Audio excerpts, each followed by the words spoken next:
On June 6, 1944, the globe woke up to thunder. The biggest amphibious attack in history began as the sun rose over the English Channel. There were warships, landing craft, and planes on the dark horizon, and they went on and on. This was D-Day, the Allies' risky move to open a Western front in Europe and attack the core of Nazi rule. For the soldiers in the landing craft, that day will always be remembered as the longest day. They had been planning the invasion for months.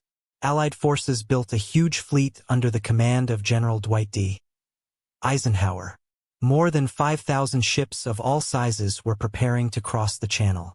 Destroyers and cruisers protected them, while battleships were ready to fire their massive guns. Overhead, thousands of planes filled the sky. They were fighters, bombers, and transports transporting paratroopers to the fields and hedgerows of Normandy. The size was unheard of. Never before had such a concentration of force been targeted against a single shoreline. At dawn, Allied naval guns thundered into action.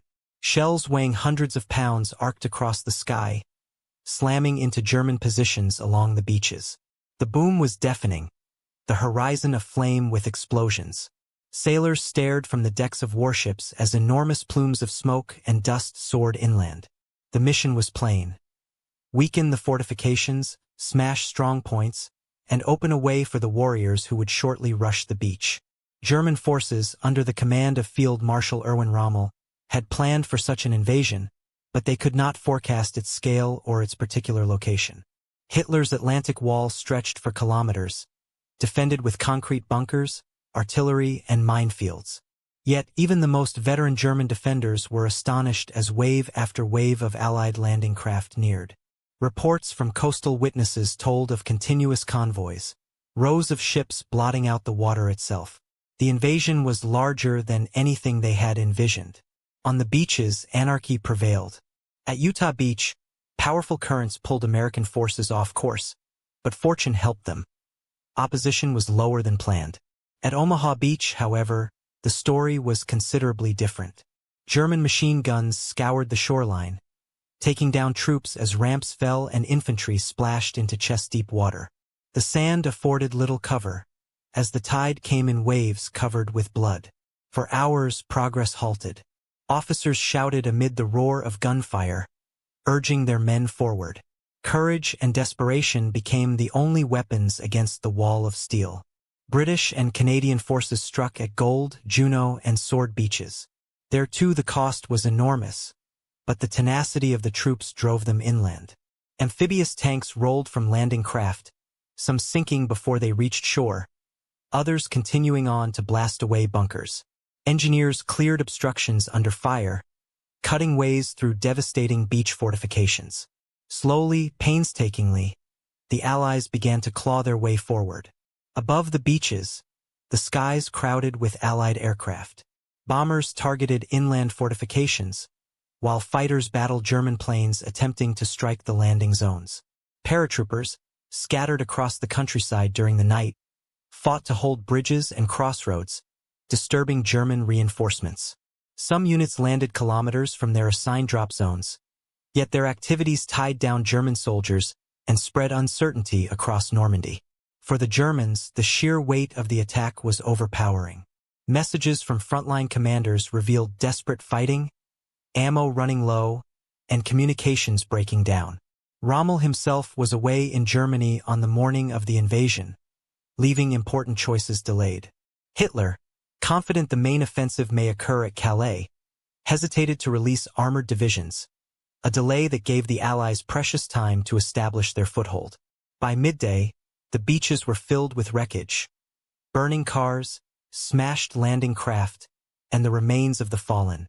Yet through sacrifice and tenacity, the Allies secured their positions. At Omaha, small groups of soldiers managed to mount the bluffs, knocking out machine gun positions and artillery that had stopped the advance. One by one, the strong points collapsed. The cost was terrible, but the momentum altered. The tide of the invasion was changing. Behind the front, supply ships unloaded mountains of equipment: fuel, ammunition, vehicles, and food. The success of the landing depended not only on daring but on logistics. Engineers developed artificial harbors, known as mulberries, to bring ashore the huge supplies needed to sustain the struggle. The beaches of Normandy became the lifeline of an army that would sweep throughout France. For those who survived the first day, the memory stayed permanent. Soldiers recounted the dazzling flashes of naval guns, the shouts of comrades, and the continuous push forward against unfathomable odds. It was the beginning of independence, but also a terrible reminder of its price. Families across America, Britain, Canada, and beyond would soon receive telegrams conveying the cost of freedom. Strategically, the landings were a success. By nightfall, all 5 beaches were in Allied possession, though the front line was shallow and precarious. The Atlantic Wall had been breached. A bridgehead was formed in Normandy, and from it the Allies would pour soldiers and machines into Europe. The liberation of France had begun, albeit the road ahead would be long and hard contested. The daybreak of June 6 had marked more than a new day. It was the commencement of a new chapter in the war, one that would lead directly to the demise of Nazi Germany. The beaches of Normandy stood quiet testament to the courage and sacrifice that made it possible. As the smoke cleared and night set on that longest of days, the next challenge awaited, to maintain the frail gains against the anticipated German counterattack. At dawn, the beaches of Normandy erupted in pandemonium and flames. Yet behind that initial horrible conflict lurked an even bigger force, the huge armada that had propelled the invasion ahead. From the coasts of southern England, across the dark seas of the Channel, sprawled a spectacle unlike any in human history. More than 5,000 ships, moving as one, spanning the sea from horizon to horizon. The convoy had begun forming in the days before the attack. Harbors throughout the British coast overflowed with landing boats, transport vessels, and warships. At Portsmouth, Southampton, and Weymouth, docks overflowed with tanks, vehicles, and supplies waiting to be loaded. The perfection of the operation speaks to months of preparation. Naval planners had created a schedule where each warship knew its time, place, and duty. By the evening of June 5, the Channel was filled with the biggest amphibious force the world had ever seen. Battleships led the way, their enormous guns set to strike German defenders. Cruisers and destroyers established protective screens, ready to ward off submarines or quick attack vessels. Behind them cruised the troop transports, civilian ships repurposed into transporters of men, loaded with soldiers awaiting their turn to board landing craft. The tiniest vessels, from flat-bottomed Higgins boats to amphibious tanks perched on floats, crowded together, poised to ferry waves of troops to the beaches. Above, the skies roared with aircraft. Though the armada itself was seaborne, it proceeded under a canopy of Allied air power. Fighters patrolled overhead, bombers hit at coastal fortifications, and reconnaissance planes scouted for hazards. German U-boats and the Luftwaffe posed hazards, but the sheer size of Allied domination made resistance difficult. For sailors who peered up from the decks, the sight of formations reaching over the heavens enhanced the sensation of unstoppable might. From the German perspective, the vista was breathtaking. Prisoners caught in the hours and days that followed eventually talked of their shock. For years, they had been taught the Atlantic Wall was invincible, that German engineering and determination would resist any landing. But as they stared out from bunkers and gun emplacements, what they saw defied imagination. A seascape crammed with ships so dense it seemed like one continuous moving island. For defenders operating machine guns and artillery, the question was not how to halt the Allies, but whether such a tide could ever be stopped at all. The makeup of the armada showed its objective. It was not a striking force aimed just to blast. It was a movement of an entire army. Within its holds were not just soldiers, but the tools to support them: fuel, ammo, food, and medical supplies. Vehicles ranged from jeeps and half-tracks to artillery pieces and tanks, secured below decks. Specialized vessels brought bulldozers and cranes to develop harbors once the beaches were secured. Engineers, medics, clerks, and chaplains traveled alongside the men. The force reflected not only military might but the logistical backbone essential for emancipation. As the ships crossed the Channel, the sailors and men aboard had a stressful trip. The weather had delayed the assault once already.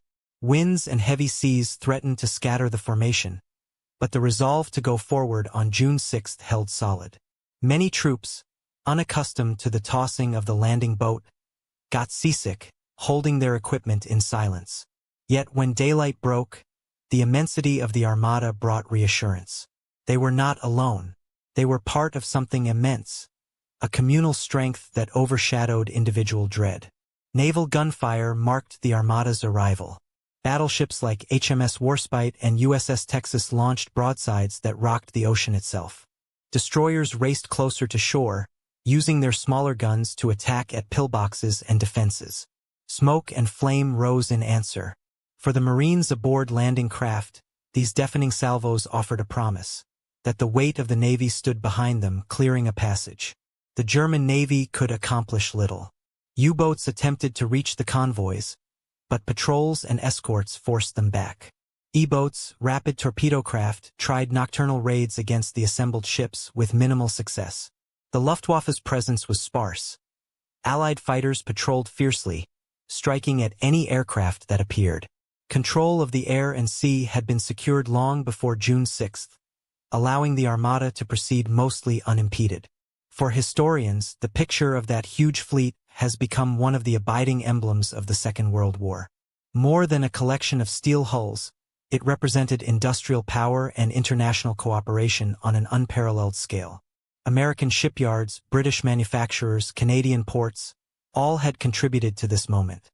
The waterway, long a barrier between occupied Europe and the free world, became the bridge over which liberation advanced. German narratives captured after the invasion repeatedly returned to the site. Some defenders recalled standing in awe as the horizon itself seemed to move. Others stated they had never believed so many ships could exist, let alone be congregated in one place. For those seized in the initial hours of conflict, the memory of countless convoys was more scary than the shells falling around them. It was not simply an army they faced, but the industrial weight of nations united. As night struck on June 6, the armada still stretched over the channel, ferrying fresh waves of soldiers and supplies. The first day had been costly, but the bridgehead was holding. The ships kept coming, guaranteeing the invasion could not be beaten back. What began as a brave gamble now had the full thrust of Allied power behind it. The beaches had been protected, and the sea channels filled with steel. Yet inland, the struggle was only beginning. The next task was beyond the sand, in the hedgerows and villages of Normandy, where German counterattacks waited. As the mighty armada advanced relentlessly toward the beaches of Normandy, another force had already jumped into the darkness. Long before the first landing craft touched sand, the invasion had begun in the skies. In the early hours of June 6, 1944, thousands of paratroopers from the U.S. 82nd and 101st Airborne Divisions jumped into the night over occupied France. Their mission: to seize vital crossroads, impede German reinforcements, and sow panic behind enemy lines. The operation was one of the most daring airborne assaults ever attempted. From airfields across southern England, C-47 transport planes ascended into the night sky, engines humming in unison. Each plane carried sticks of paratroopers, heavily laden with firearms, ammo, demolition charges, and radios. Gliders, trailed behind other aircraft, carried additional personnel and equipment, jeeps, artillery pieces, and supplies critical for the combat ahead. The size of the movement paralleled the armada at sea, a gigantic airborne tidal sweeping silently above the channel. As the formations crossed into France, they experienced strong resistance from the elements and the Germans. Low cloud banks hid the ground, but bursts of German anti-aircraft fire lighted up the blackness. Tracer rounds clawed upward as searchlights flashed over the sky. Pilots swerved to escape flak, and formations fragmented in the pandemonium. For many paratroopers, the jump occurred amid turbulence, explosions, and the horrifying awareness that they might not land anywhere near their planned drop zones. Reports from survivors reported scenes of disarray. Some soldiers sank into flooded fields, burdened down by equipment as they battled to free themselves. Others landed in hedgerows, trees, or even on the roofs of farmhouses. Units became fragmented, platoons split, companies divided. Yet out of this chaos came opportunity. Small groups of paratroopers, sometimes led by subordinate commanders or sergeants, began carrying out their objectives wherever they landed. The 101st Airborne, the Screaming Eagles, had been charged with protecting causeways going inland from Utah Beach. Though scattered, they attacked German positions, destroyed communication lines, and captured bridges. The 82nd Airborne, the All-American Division, fought for control of crucial crossroads near Saint-Mère-Église, a town whose acquisition would prove vital for moving off the beaches. Paratroopers engaged in severe firefights through tiny alleyways, often outnumbered yet determined to hold. Saint-Mère-Église itself became one of the first towns in France to be freed. Amid the pandemonium of burning buildings and fragmented landings, American paratroopers wrested control from the German garrison. The town plaza, once under German possession, now bore the presence of the Allied advance. For the residents of Normandy, waking to discover American soldiers in their streets, it was the first clue that liberation had come. German reactions were constrained from the beginning. Communications went down as telephone connections were severed and radio stations affected. Convoys attempting to proceed near the beaches were ambushed or delayed by small bands of paratroopers who employed obstacles and explosives to terrible effect. Reports indicated the exasperation of German leaders, unable to establish the exact size and direction of the airborne attack. Scattered landings had produced the image of Allied troops everywhere, exaggerating the scale of resistance in the minds of the defenders. Despite the uncertainty, the cost was severe. Many paratroopers never reached their goals. Some were seized upon landing, others died in isolated fights across the countryside. Glider troops, often crashing in uneven areas, sustained high fatalities. Yet even these sacrifices contributed to the overall triumph. Every broken bridge, every delayed convoy, every German troop tied down away from the beaches meant more time for the seaborne onslaught to gain territory. By morning, the landscape of Normandy was ablaze with firefights. Barns, orchards, and hedgerows became defensive positions. Isolated paratroopers teamed up where they could, forming ad hoc battalions and continued the fight. The daring and initiative of individuals carried the day, illustrating the airborne theory that tiny, motivated forces might achieve outcomes well beyond their numbers. Strategically, the aerial drops achieved their aim. Though scattered, the paratroopers managed to block vital accesses, confound the enemy, and seize ground that would prove essential in the hours ahead. German reinforcements advancing toward the beaches experienced persistent harassment, while Allied forces coming ashore at Utah Beach found their exits blocked by American paratroopers already in control. For the men of the 82nd and 101st, the night of June 6th was one of uncertainty and horror, but also of resolve. Many later recounted the eerie calm before the jump, followed by the abrupt commotion of war on foreign ground. They remembered the weight of equipment tugging at their parachutes, the glare of fires below, and the commitment to carry out their job no matter where they landed. The airborne assault behind enemy lines did more than disturb German defenses. It set the tone for the invasion. Improvisation, determination, and the drive to continue forward despite setbacks. The paratroopers' operations, scattered and impromptu as they were, struck at the heart of German command and control. In the end, the scattered landings, previously considered as a defect, became a strength, spreading panic across the countryside and dividing the German response. As the morning light rose over Normandy, the beaches filled with landing craft and the armada loomed offshore. But inland, in the fields and villages beyond the shore, American paratroopers already held the ground. Their sacrifice and determination secured the success of the landings. The coastlines were secure, but the combat was going inland. Ahead lay the hedgerows of Normandy, where the war would grind into a punishing test of endurance. At dawn light, the havoc of the aircraft landings still resonated inland. Paratroopers of the 82nd and 101st had spread across the Norman countryside, destroying roads and disrupting German command. But as daybreak stretched over the channel, the war's emphasis switched toward the beaches. Here, the decisive struggle awaited, and nowhere would the test of steel and flesh be harder than at Omaha.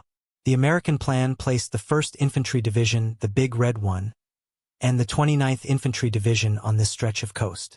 Their objective was formidable: to conquer a beach just 5 miles wide, yet bristling with defenses. High hills overlooked narrow sand. Concrete bunkers, machine gun nests, and artillery positions had been painstakingly emplaced by German engineers. The MG-42, firing up to 1,200 rounds per minute, swept every approach with devastating arcs of fire. As the first wave of landing craft neared, smoke and spray covered the shoreline. Many soldiers, crowded shoulder to shoulder, had been seasick throughout the Channel journey. Now they grasped their weapons, looking through openings in the landing craft ramp. They knew little of what ahead, only that the tide was racing against them and the sand gave no cover. When the ramps dropped, fire erupted instantaneously. German gunners had calmly kept their aim until the Americans gained range. Entire parts were taken down before a man could step off. Mortar shells rushed into the surf, taking up men and boats alike. The sea itself transformed into an obstacle course of wreckage and bodies, with personnel forced to dive into water deeper than their gear could take. Many perished under the crushing weight of packs and ammunition belts. Those who reached the sand found little safety. The narrow stretch gave no concealment, and the bluffs loomed with hidden defenses. Engineers charged with clearing impediments worked under intense fire. Mines, stakes, and steel obstacles dotted the beach, designed to break apart landing boats or detonate beneath tanks. Reports depicted armored vehicles bogging down in sand or being destroyed before they could even fire a shot. Commanders offshore instantly noticed the disaster unfolding. Naval gunfire was called in, though accuracy at such close proximity was limited. Battleships and cruisers blasted huge shells into the cliffs, rocking the soil but unable to quiet every position. Destroyers risked grounding themselves by pushing closer, spraying fire directly into embrasures to give infantrymen any chance to advance. On the sand, leadership became survival. Officers and sergeants rallied pieces of battalions, encouraging troops forward by sheer force of will. Instead of moving as divisions, the assault broke down into tiny groups crawling amid smoke and debris. With bayonets, grenades, and guns, they fought for every yard. Some tales depicted men clawing through barbed wire by hand, using craters as minimal protection. German defenders, drawn mostly from experienced battalions reinforced by conscripts, believed they were seeing a massacre that may end the invasion in a single morning. Prisoners later expressed their shock at the Americans' perseverance. Wave after wave continued to pour, even as casualties mounted.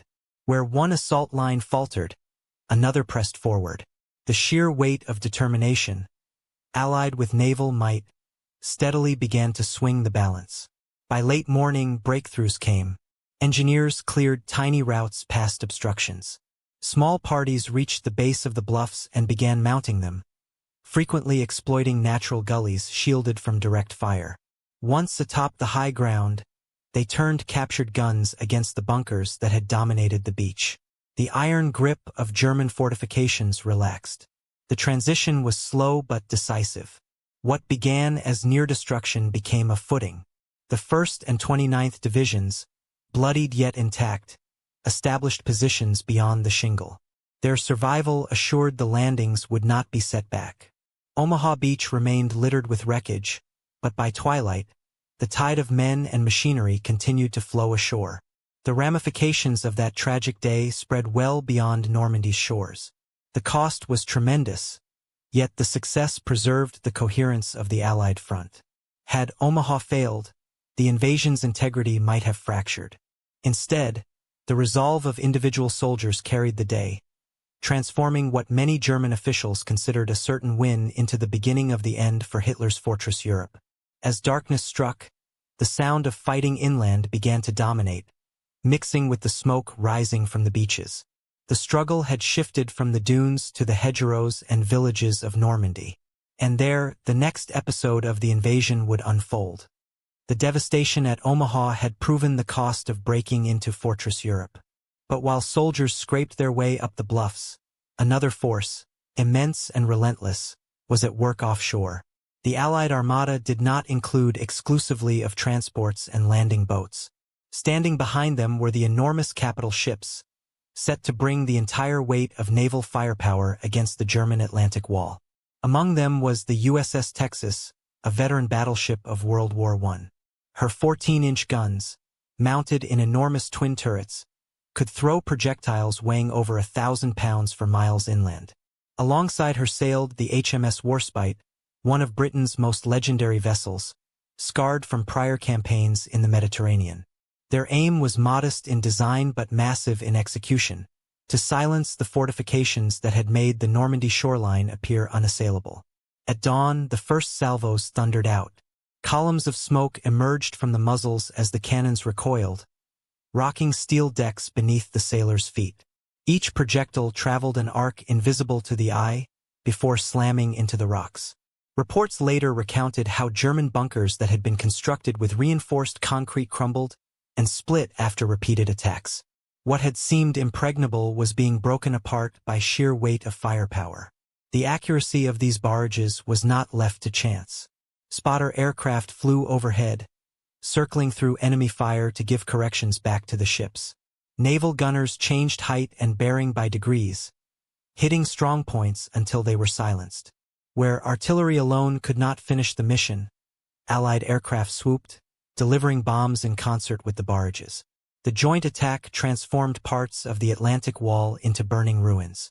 For the soldiers on the shore, the sight was both horrifying and encouraging. The concussions rolled over the surf, shaking the sand and rattling bones. Columns of dirt and stone surged skyward where shells impacted, often landing so close that advancing forces risked being buried in the same blasts that concealed their movements. Yet without this help, the climb inland may have proven impossible. German defenders who weathered the barrage later testified to their shock. Many had been convinced the Atlantic Wall was unassailable.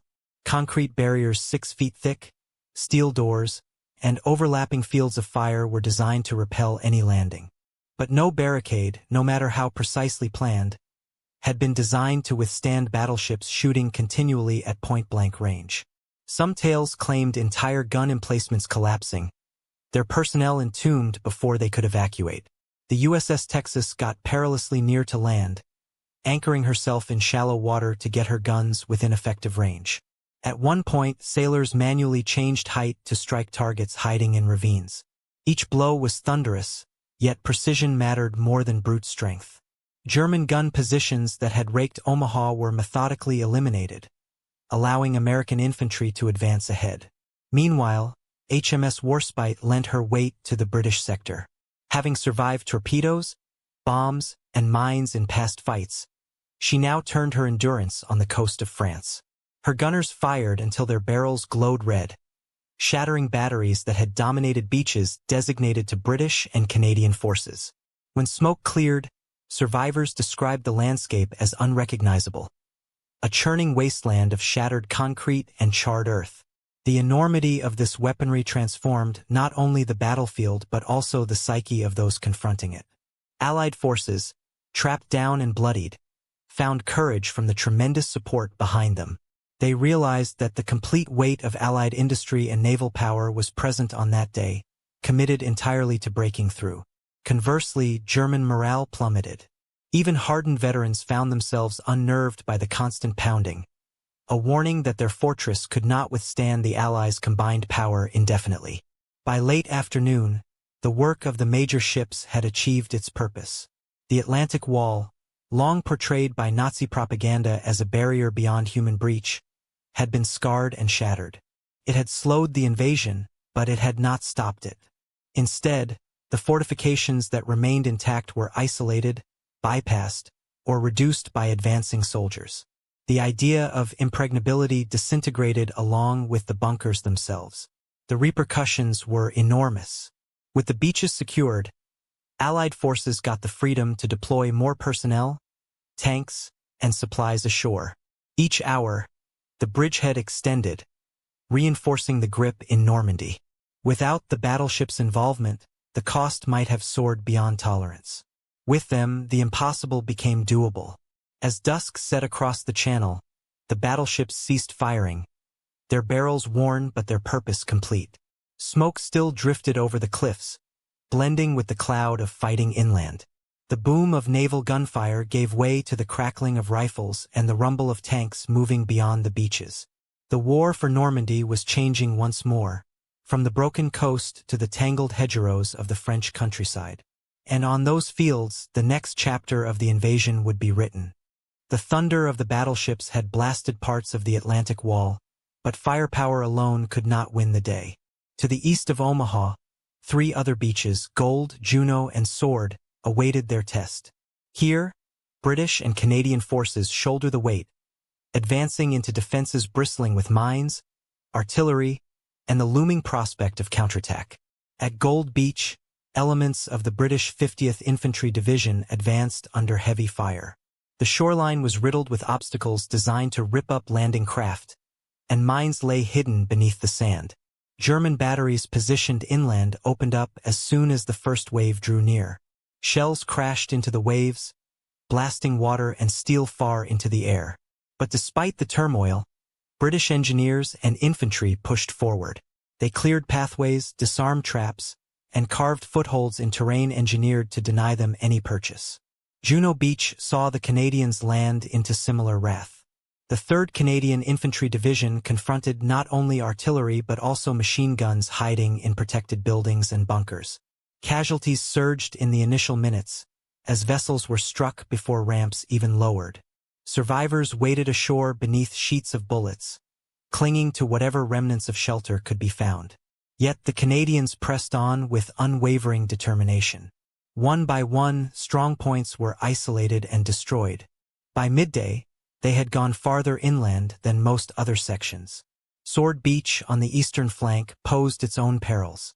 British troops landing there confronted concrete gun positions and interlocking fields of fire. But Sword was also the closest to Caen, a city whose control would be important for the battle.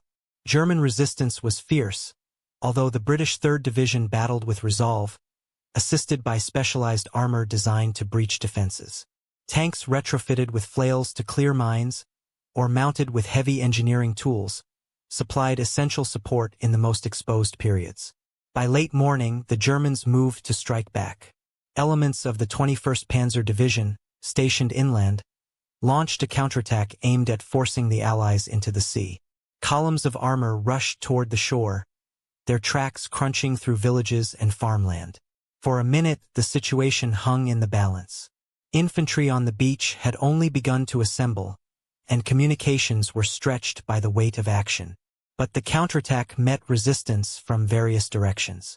British anti-tank weapons, hurriedly positioned, opened fire. Naval bombardment from offshore battleships and cruisers showered down once more, breaking up concentrations of German armor. Above, Allied planes swooped in, bombing and strafing columns before they could gain pace. The 21st Panzer's push faltered, splintered, and finally pulled back under the pressure. German troops taken prisoner that day voiced their incredulity. Many had hoped the invasion could be contained, that the Atlantic Wall and armored reserves would be adequate. Instead, they watched a flow of Allied people and machinery that appeared limitless. Infantry advanced even after sustaining losses, and tanks rolled ashore in numbers greater than predicted. The sense of inevitability, of momentum hard to halt, spread swiftly. On the beaches themselves, the alteration was evident. What had begun as scenes of devastation and turmoil slowly changed into order. Supply lines were established, wounded evacuated, and reinforcements poured ashore. Engineers worked tirelessly, expanding pathways through obstacles so that armor could press inland. The hum of engines and the boom of guns merged into a steady rhythm, signaling the march of a sophisticated, mechanized army. By dark, the British and Canadians had captured their sectors. At Gold, the beachhead extended and joined with adjacent forces. At Juno, Canadian soldiers pressed farther inland than expected, threatening to cut off German defenders. At Sword, despite counterattacks, a firm foothold was secured, setting the foundation for the assault for Caen. The expense had been exorbitant, but the objectives were attained. Strategically, these innovations had great weight. They ensured the Allied landings did not stay isolated pockets, vulnerable to destruction. Instead, they melded into a huge front line, spanning across Normandy. Each mile secured provided greater room to pull ashore cars, supplies, and personnel. The opening Germany had feared for years was suddenly real, a permanent Allied presence on the continent. For the Germans, the shock ran deep. Prisoners testified of their shock not only at the weaponry but also at the unrelenting tempo. What they thought to be a bloody repulse became a plodding advance. The Atlantic Wall, despite its frightening reputation, had not resisted the combined strength of naval guns, airstrikes, and determined soldiers. As dawn approached the following day, Allied leaders glanced beyond the beaches. The hedgerows of Normandy, the fortified towns, and the armored divisions of the Wehrmacht still lied ahead. The landings had succeeded, but the struggle to free France had merely begun. The stage was now set for the terrible inland conflict, when farms and communities would become battlegrounds. And amid those hedgerows, the next part of the conflict would unfold. The breakthroughs at Gold, Juno, and Sword had secured a foothold, but the struggle was far from over. As the Allies pressed inland, the German High Command prepared to unleash its armored divisions. This was the moment many defenders believed would tip the tide. From the woodlands and villages of Normandy, units of the 12th SS Panzer Division Hitlerjugend began to move. Formed mostly of young recruits hardened by rigorous training, the division carried with it the reputation of dedication and violence. Alongside them, Panzerlehr, one of the Wehrmacht's most elite tank formations, advanced. Equipped with modern tanks and competent officers, it was considered a striking force capable of decisive blows. Their orders were clear: move toward the coast, separate the landing zones, and push the Allies back into the Channel. The German plan relied on speed and attention. Columns of armor rumbled along narrow country roads, engines snarling as Panthers, Panzer IVs, and supporting half-tracks rolled ahead. Dust clouds soared above the hedgerows as soldiers clung to turrets, guns at the ready. Commanders anticipated that by striking swiftly, before Allied lines consolidated, they may break the frail beachheads. But the battlefield of June 1944 was unlike that of past conflicts. Allied forces had prepared painstakingly for the German counterattack. Above the fields of Normandy, the sky were filled with aircraft. The Royal Air Force and the U.S. Army Air Forces had established overwhelming superiority, and they patrolled constantly for any hint of German action. It was in this setting that the British Hawker Typhoon fighter bomber made its lethal mark. The aircraft, with its unique roar and powerful Napier Sabre engine, had been developed for low-level attack. Armed with rockets and cannons, it became one of the most feared weapons of the campaign. Pilots rushed in at treetop height, their silhouettes flashing overhead before unleashing lethal fire. As the panzer divisions pushed, they found themselves exposed. Convoys strung along roadways provided accessible targets for the Typhoons. Rockets tore into armored columns, detonating fuel tankers and smashing vehicles. Flames and smoke filled the air as wreckage jammed the small roadways, forcing survivors to run into fields. Reports described Panthers left smoldering in ditches and supply vehicles exploding under numerous hits. Naval gunfire added to the mayhem. Warships offshore continued to shell inland routes, preventing German reinforcements from massing in strength. At the same time, Allied infantry and armor on the ground pressed forward from the beaches, pinning down defenders and leaving little opportunity for maneuver. The German attempt at a concerted counterattack collapsed beneath the weight of this joint assault. For the men of the 12th SS Panzer and Panzerlehr, the shock was profound. Many had gone combat thinking their armor could break through, as it had in prior years on other fronts. Instead, they learned that every move was matched by precision strikes from the air. Survivors later testified of the horrific effect of the Typhoons, explaining how entire regiments might be ripped apart in minutes. The cooperation of land, sea, and air became overpowering, unlike anything they had experienced previously. By late afternoon, the counterattack had stagnated. German units regrouped where they could, but losses in equipment and cohesion were heavy. What had been envisioned as a forceful drive became a succession of individual actions, unable to yield decisive effects. The Allies had blunted one of the most important threats to their beachheads, assuring the survival of their lodgment in Normandy. The ramifications were instant and long-term. In the short term, the failure of the panzer divisions to reach the beaches meant the Allies could continue developing their power unfettered. Every hour that passed saw more troops, tanks, and supplies coming into France. In the longer view, the attrition sustained by Germany's armored reserves undermined their ability to resist future offensives. Vehicles destroyed on the highways of Normandy could not be replaced easily, and experienced crews were lost in action. The attempt to throw the Allies back into the sea had failed. Instead, the struggle for Normandy evolved toward tedious combat in the bocage, where hedgerows turned every field into a fortress. Yet the success of the armored counterattacks highlighted a truth that German leaders could not ignore. The Allies' capacity to cooperate across land, sea, and air had changed the essence of modern warfare. Prisoners captured after these engagements typically voiced surprise at what they had experienced. The tempo of Allied attacks, the weight of artillery, and the supremacy of the sky left many shaken. The illusion of invincibility that had surrounded the panzer divisions has been eroded on the plains of France. As the embers of wrecked armor still smoldered in the countryside, the Allies surged ahead. Ahead lay the labyrinth of hedgerows, villages turned into fortifications, and a war that would test endurance as much as artillery. The next phase of the campaign was about to commence, and Normandy would become a proving ground of will and resolve.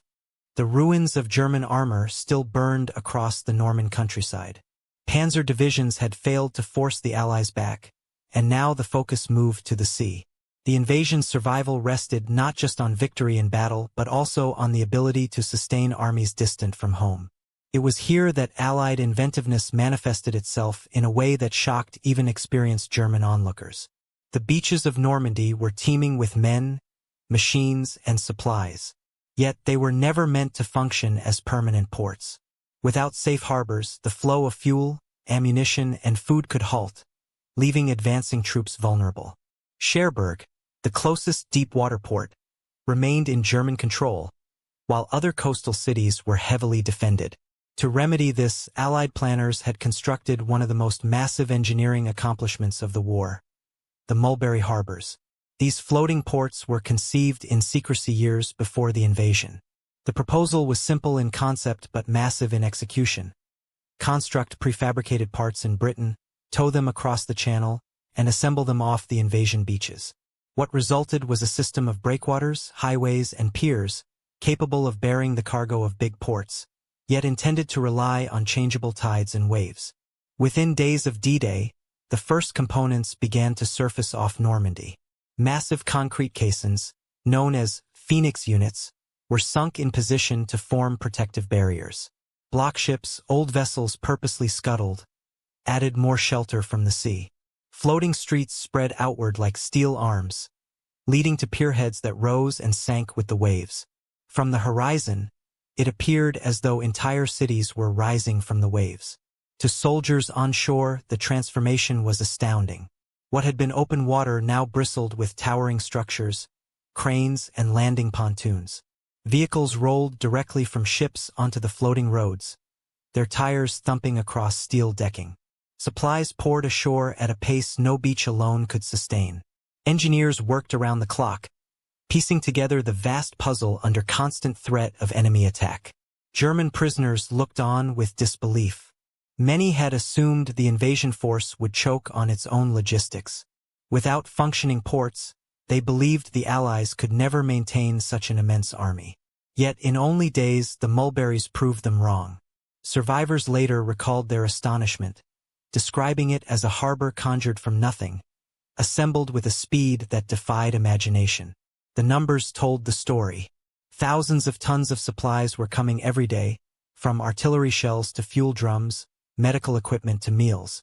Tanks and trucks rolled forward, each dependent on the lifeline that stretched across the channel. The harbors ensured that momentum gained in the first week did not falter in the second.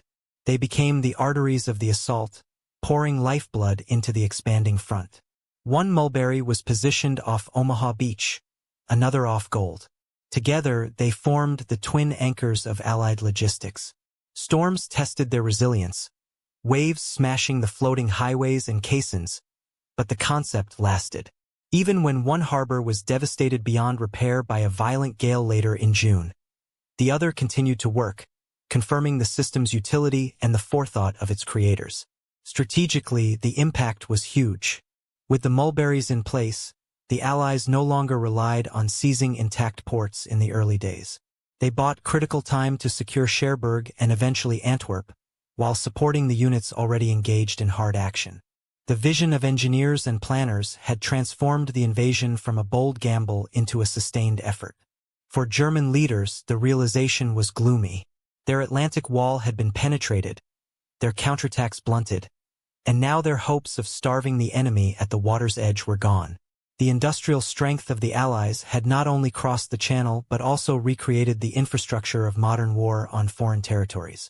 It was a scale of preparation that reflected the depth of Allied resources and dedication. The Mulberry Harbors stood as a tribute to ingenuity under war. They embodied the principle that victory in contemporary conflict needed not only heroism in fighting but mastery of logistics. Every cargo unpacked, every vehicle hauled ashore, carried with it the silent victory of planning and creativity. As supplies flooded inland and the Allied grip on Normandy tightened, the stage was prepared for the next struggle.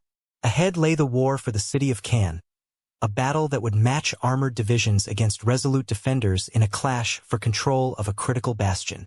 From the moment the artificial harbors at Normandy began unloading soldiers and material, the Allied advance advanced relentlessly inland. But success was never inevitable. What ensued was a protracted struggle through towns, villages, and fields that would test both armies to their breaking point. As supplies trickled ashore, the next great task emerged: the seizure of Caen and the grueling combat in the Bocage countryside. Caen had been a main objective on D-Day itself, entrusted to British and Canadian forces under General Montgomery. Yet intense German resistance and the arrival of armored divisions delayed its fall. For the Germans, Caen was more than a town. It was a strategic anchor on the left flank of their defenses in Normandy, controlling access to Paris and shielding the interior of France. Holding it meant buying time for reserves to come, and for weeks it became a magnet drawing in divisions, artillery, and armor from both sides. The Allies unleashed several offensives in June, but the city remained firmly in German hands. Panzer Lehr, the 12th SS Hitlerjugend Division, and remnants of the 21st Panzer clung to the fringes. Each onslaught was stalled by dug-in infantry, hidden weaponry, and counterattacks launched with surprising quickness. RAF bombers blasted the city, but the rubble created choke points that forced assaults into house-to-house warfare. For soldiers on the ground, it felt like every block had to be captured at a tremendous cost. At the same moment, to the west, the American soldiers confronted an altogether different battlefield. The Bocage of Normandy, dense hedgerows centuries old, with earth embankments capped by heavy vegetation, formed natural fortifications. Tanks could scarcely push through, visibility was measured in yards, and German troops turned each field into a trap. Machine guns, mortars, and snipers waited for the Americans as they inched forward under sweltering conditions. Casualties rose with every push, and the environment itself became as much an enemy as the Wehrmacht. For the Germans, these hedgerows offered the perfect defensive terrain. Veterans of the Eastern Front regarded it as a defender's paradise. The Americans adapted, attaching metal prongs to the front of Sherman tanks to punch gaps through the walls of soil. Coordination between soldiers and armor grew tighter, but progress remained agonizingly slow. Villages like Saint-Lô became synonymous with attrition. Their ruins fought over day and night until nothing recognizable remained. Meanwhile, the British and Canadians started Operation Charnwood in early July, followed by Operation Goodwood later that month. Thousands more bombers carpeted Caen, turning major portions into dust and firestorms. Columns of tanks raced forward, only to be confronted by German Tigers and Panthers dug into camouflaged positions. Casualties skyrocketed. Yet slowly, with continuous pressure, the defenders gave way. By mid-July, much of Caen lay in Allied hands, though at the price of devastation. Streets previously packed with homes, churches, and markets were transformed to rubble-strewn wastelands. Civilians who had not evacuated lived among rubble, sharing the suffering with advancing military. For German prisoners taken in those weeks, the shock was tremendous. Many had assumed the invasion force could yet be flung back into the sea. But now they witnessed the full weight of Allied persistence. Bombers swarmed the skies in relentless waves. Artillery rolled forward in deafening barrages. Fresh divisions landed daily, bringing equipment and fuel in proportions inconceivable compared to the decreasing resources of the Reich. Officers spoke gently of the hopelessness creeping in. What had previously been confidence gave way to the dismal awareness that Normandy was turning into a fight of exhaustion. One Germany could not win. The bocage combat raged on through July, each hedgerow claimed by sacrifice. American commanders knew the need for a breakout, but until then their soldiers endured the tedious grind. Accounts depict days where advances were measured in just yards. Tanks burst through one hedge only to be annihilated in the next field. Infantry cleared farmhouses at bayonet point, only to encounter ambush in the orchards beyond. Heat, dust, and the odor of combat hung heavy over the land. Yet even in this nightmare, Allied adaptation never ended. Engineering teams perfected tactics, devising coordinated assaults where artillery blasted openings, tanks broke through, and troops poured in to hold gains. Communication improved, and momentum began to tilt. German counterattacks, previously formidable, got weaker as their armored reserves decreased under continual air assault. By late July, the balance was moving drastically. The liberation of Caen and the brutal struggle across the hedgerows together represented a turning point. What began as desperate footholds on the beaches had now become an expanding front. The Allies were not only holding their ground, they were advancing, relentlessly demolishing German positions at terrible cost but with unshakable tenacity. German prisoners stated frankly that they had overestimated the tremendous resilience of the Allied army. The concept of forcing them back to the sea faded into impossibility. The conflict in the West had entered a new and terrible phase. The ruins of Caen stood as evidence to sacrifice, while the bocage became a graveyard for thousands. Yet despite the wreckage, the stage was being set for something larger. The Allies had prepared for months to make the critical blow, one that would ultimately break the gridlock of Normandy and unleash the full weight of their army over France. That moment was now nearing, as plans for a big breakout gathered momentum. In the next chapter, the focus turns from attrition to breakthrough, from the confined hedgerows to open territory where speed and firepower would decide the fate of combat. The Allies were preparing to strike with a force that could no longer be contained. The terrible struggle through Caen and the hedgerows had demonstrated that the Allies were not only holding their beachhead, they were extending it with a persistence that could not be broken. For the German soldiers taken prisoner in Normandy, the revelation came slowly, then all at once. They were confronting an adversary unlike any they had encountered before. Captured officers and ordinary men alike testified of their surprise at the overwhelming size of the Allied operation. On D-Day, some had expected a daring attack, perhaps even a temporary foothold, but not the full weight of industrial might delivered in a single stroke. They watched as unending convoys of landing boats poured troops and vehicles onto the shore. Behind them, Liberty ships anchored offshore disgorged supplies in volumes the Germans could scarcely comprehend. Each day, the flow persisted. Ammunition, fuel, food, and reinforcements arrived without pause, as though the ocean itself had become an Allied highway. What surprised them most was not merely the numbers, but the coordination. Naval gunfire hit inland fortifications with meticulous precision. Fighter planes circled above in continual patrols, denying the Luftwaffe any time to interfere. Paratroopers had fallen in the night to destroy communications, and armored divisions followed, moving inland with a tempo that never seemed to slacken. German leaders attempted to mount counterattacks, but each was neutralized by overwhelming firepower. Tanks advancing toward the beaches were destroyed by naval artillery before they reached their targets. Infantry thrusts dissipated under artillery barrages and strafing runs. The balance of power had shifted inexorably. Some detainees later admitted they had been astonished by the sight of mulberry harbors sprouting from the sea. In days, the Allies had erected floating ports that defied belief, building piers and lanes upon which trucks rolled right into French territory. To German eyes, It was proof that the invasion was not a gamble but a perfectly planned operation supported by resources beyond imagination. Where they had expected vulnerability, they found resistance. Where they had planned for disarray, they encountered efficiency.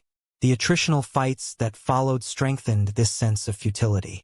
In the bocage, German machine gunners enjoyed the advantage of terrain, yet still the Americans adapted. In Cannes, panzer units resisted fiercely, yet nevertheless the British and Canadians moved on, reinforced by relentless waves of bombers. Everywhere, the Allies absorbed losses and returned with fresh might. German prisoners murmured among themselves that no nation could replace men and equipment so quickly, except this one. Beyond the battlefield, they came to realize the scope of their opponents' industrial power. Many had been taken near the splintered wrecks of panzers, their fuel tanks empty. They watched as Allied columns rolled past, vast lines of Sherman tanks supported by half-tracks, vehicles, and artillery that seemed never to run dry. Some characterized it like watching a conveyor belt of war, a machine that generated destruction as steadily as a factory. The Reich, already strained by years of fighting on several fronts, could not hope to match such productivity. For the common German soldier, this awareness was accompanied by an emotional weight heavier than terror. It was the acknowledgement that their struggle was no longer winnable. The propaganda they had been fed, the promises of hidden weaponry and coming counterblows, seemed hollow when met with the reality on the ground.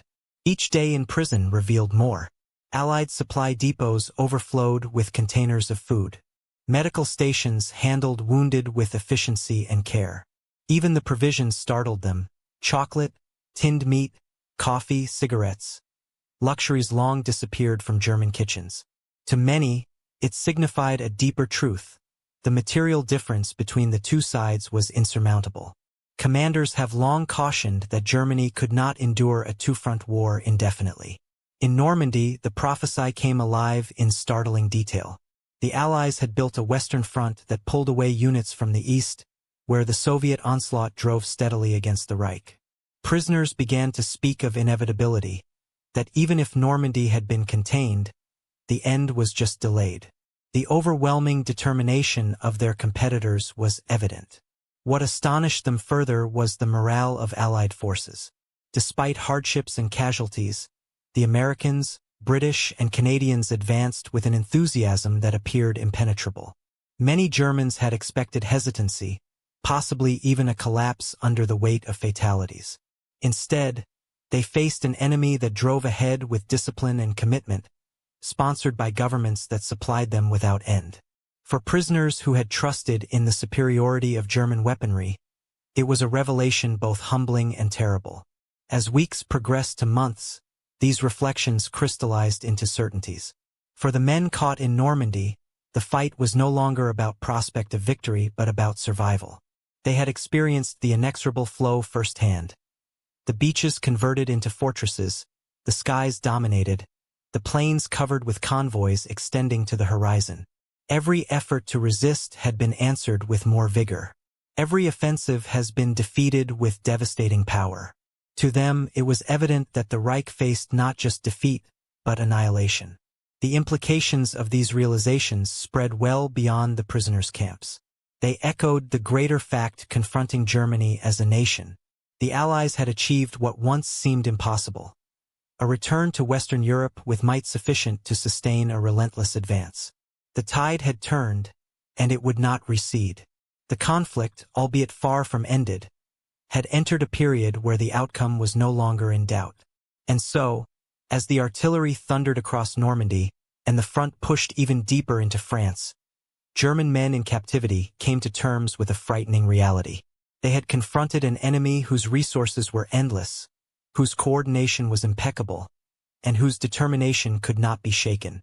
D-Day had not only signaled the beginning of liberation for Europe, it had exposed the beginning of the end for the Reich.